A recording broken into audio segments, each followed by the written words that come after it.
शांति।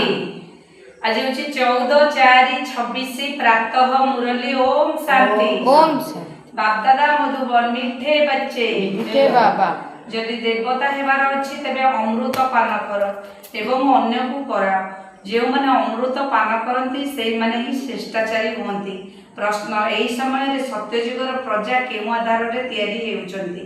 उत्तर जो माने एही ज्ञान द्वारा प्रभावित हेउचंती बहुत भल भल बहुत बहुत भल बहुत भल कहउचंती किंतु पाठ पढ़ु नाहंती मेहनत करि पारु नाहंती सेही माने ही प्रजा होई जाइथान। प्रभावित होगा अर्थ प्रजा हेबा। सूर्यवंशी राजा राणी हेबा पाई तो मेहनत रहिबा दरकार। पाठपढ़ा उपरे पूरा ध्यान देवा दरकार। जदि निजे बाबा को मने पकाइबा सहित अन्य मानक मध्य स्मरण कराई चलिबो तेबे जाई उच्च पद मिल पारिबो। गीत तूने रात को गवाई सो के दिन गवाई खार के माने रात गवाई सो के माने एही रावण रे आमे सोई जाइछे रात आ दिन माने सत्य जुग रे आमे दिन रे आमे रहउतले। सत्य जुगडा दिन आ एटा होची रावण राती। ओम शांति।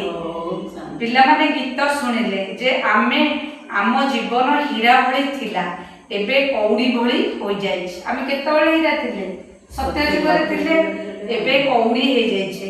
एहा तो बहुत साधारण कथा बाबा बहुत सहज भाव में बुझाउछंती जहा को छोट पिला माने मध्य बुझी पारिबे। सत्यनारायण को कथा सुनाइबा समय छोट छोट पिला माने मध्य सुनिबा पई बची जाती किंतु से सब सत्संग आदि रे जहा किछि सुनाई थाती से सब हेला कहानी। जेउ कहानी रे कोनोसी स्थान नाही से सब हेला मनगढ़ा कहानी।